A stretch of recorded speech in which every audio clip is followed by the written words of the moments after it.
Salam sehat buat teman-teman semua. Saya dari AE Channel.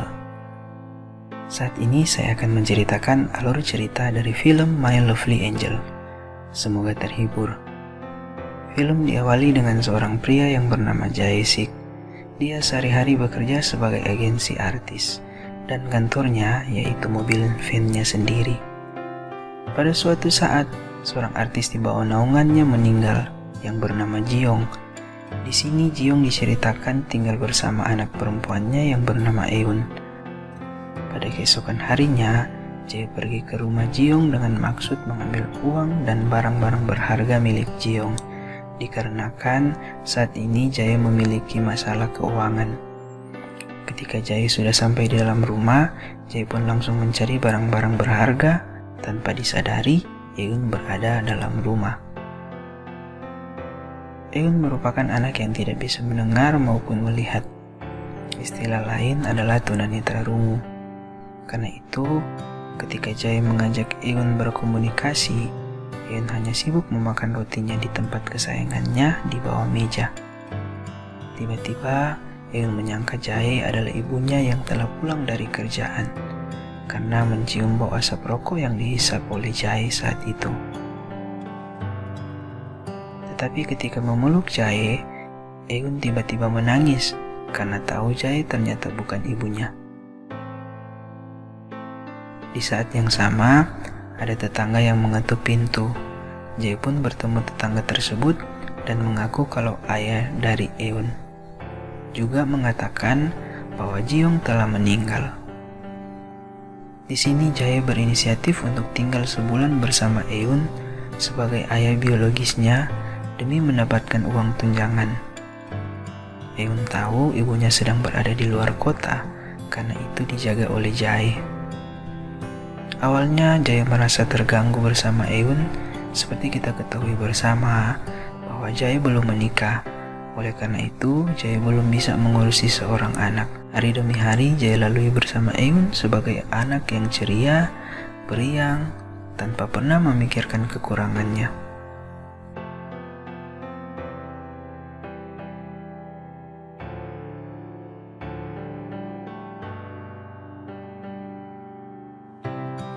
Pada suatu malam ketika mereka berdua sedang tidur, tiba-tiba Eun menangis dan ternyata Eun sedang sakit.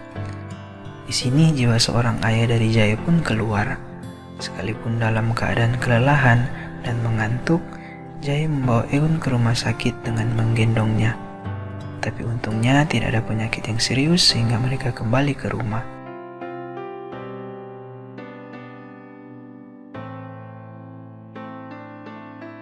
Sepulang dari sekolah, Jae pun mulai terlihat menyayangi Eun.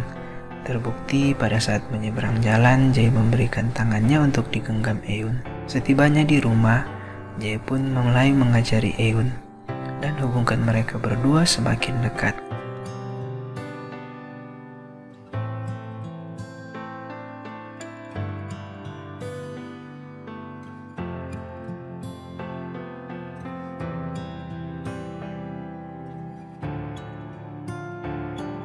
Tetapi pada saat itu, tiba-tiba beberapa orang dari pengadilan datang menyita barang-barang milik ibunya Eun.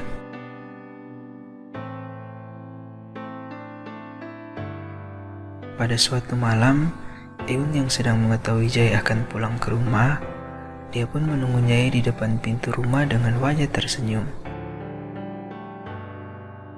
Tetapi, karena Jae memiliki banyak masalah, sampai dia pun mengabaikan Eun dan langsung pergi tidur. Kasihan di Eun. Pada hari berikutnya, timbul masalah baru di mana Jae mengetahui bahwa perusahaan agensinya diambil alih oleh temannya sendiri yang bernama Song Jing. Karena Jae sudah memiliki banyak hutang kepadanya. Pada saat sedang berada di rumah, Jae membuka handphone milik Jiong dan mendapati bahwa Jiong meminjamkan uang pada bibinya sebesar $30.000 atau senilai 420 juta rupiah. Wajah Jae pun kembali bersinar. Keesokan harinya mereka langsung berangkat ke tempat bibinya Jiong. Di sini Eun merasa sangat senang karena bisa diajak jalan-jalan bersama Jae. Ketika mereka tiba di desa, ternyata mereka belum mengetahui di mana tempat tinggal bibinya Jiong. Akhirnya, Jae membuat selebaran dan dibagikannya kepada penduduk desa tersebut. Pada saat mereka sedang mencari rumahnya bibinya Jiong, dalam perjalanan, Jae melihat kebun semangka dan ingin mencuri buahnya. Sepertinya Jae belum pernah menikmati semangka langsung dari kebunnya.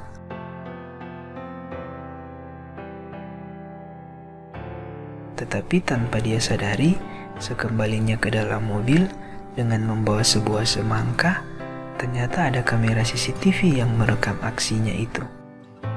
Singkat cerita, mereka berdua pun singgah sejenak di sebuah sungai untuk memakan semangka tersebut. Setiap saat, Jae mengajari Eun hal yang baru yang belum pernah Eun rasakan dan lakukan.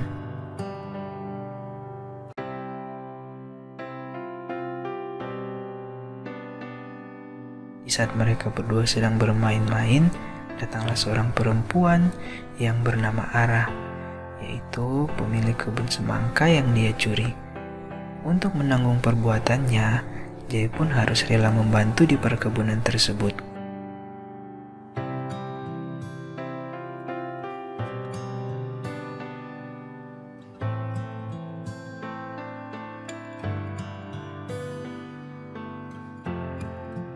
Saat kembali ke van-nya, tiba-tiba Eun mengajaknya bermain. Tapi saat itu sedang hujan.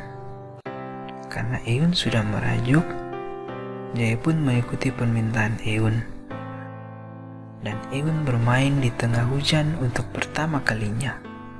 Sekali lagi kita melihat bagaimana Eun berbahagia tanpa mengeluh dengan kondisinya.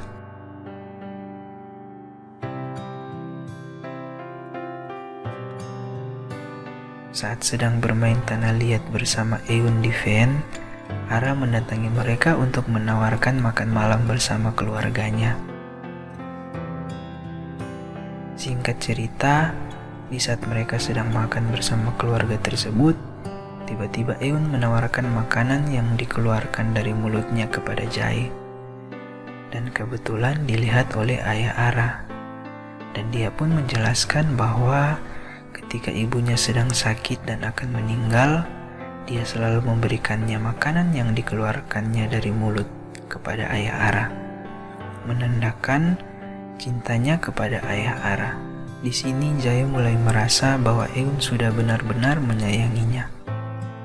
Hari berikutnya, Jae sedang berbicara dengan artis agensinya mengenai bibi Jiong. Ternyata bibi Jiong adalah seorang penipu ulung. Karena itu penduduk desa tidak mengenal bibinya Jiong.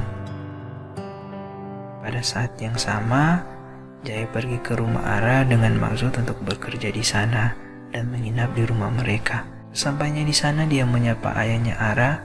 Di sini ayahnya Ara seperti menyembunyikan sesuatu. Pada suatu saat, lagi-lagi melihat momen di mana Eun menemukan hal-hal baru baginya dengan memegang seekor anak ayam sambil tersenyum, memegang padi, terus memegang apel dan bunga-bunga di kebun.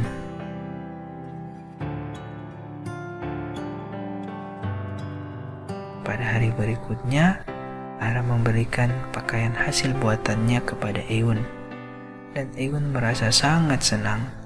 Begitu juga dengan Jae.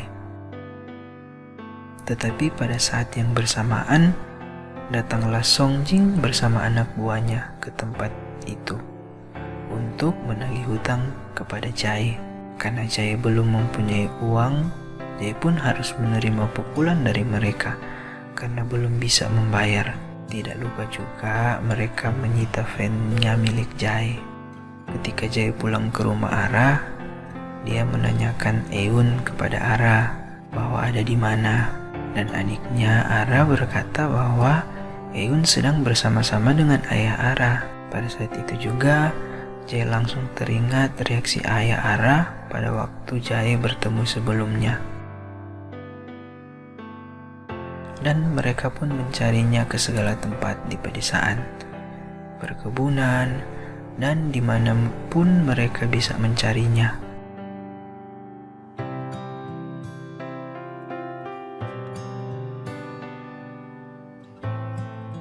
Dan akhirnya mereka menemukan Eun bersama dengan ayah Ara sedang menikmati matahari terbenam di area perkebunan. Di sini kita melihat bahwa Jae mulai khawatir dengan Eun. Saat malam sebelum tidur, Eun merasa sedih karena wajah Jae sedang terluka ketika Eun menyentuhnya. Dan pada pertama kalinya, Jae mengeluarkan air mata sambil menggenggam tangan Eun.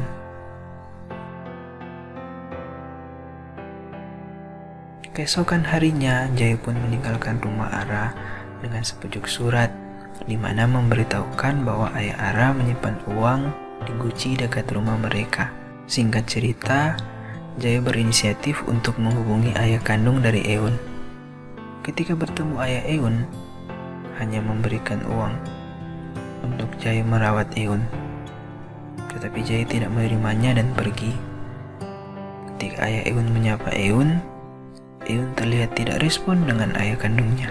Dan mereka pun kembali ke rumah mereka di kota. Tidak lupa singgah ke pantai untuk menemani Eun bermain.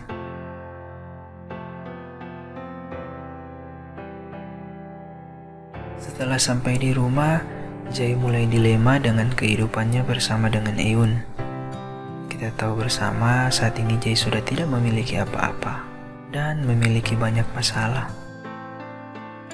Pada akhirnya, Jae memutuskan membawa Eun ke panti asuhan. Mereka pun pergi ke panti asuhan keesokan harinya. Tetapi di sini, Eun belum menyadari kalau akan berpisah dengan Jae.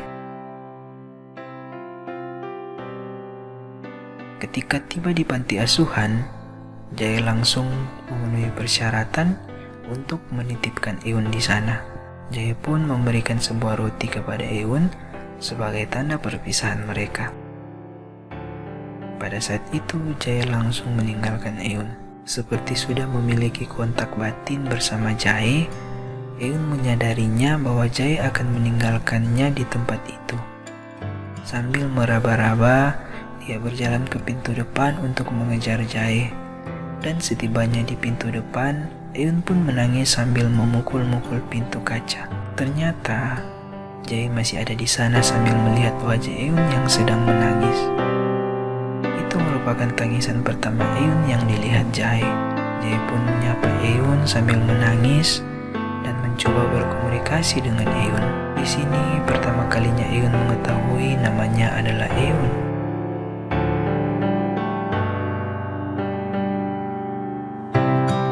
Dan mengejek ayah untuk Jae. Sambil menangis, Jae memeluk erat Eun dan film pun berakhir. Untuk endingnya nggak dijelaskan seperti apa, apakah Eun tetap di panti asuhan atau kembali bersama-sama dengan Jae. Tetapi yang bisa kita ambil dari film ini, selalu mengucap syukurlah dengan apa yang kita miliki dan teruslah berusaha. Terima kasih dan jangan lupa untuk subscribe channel ini.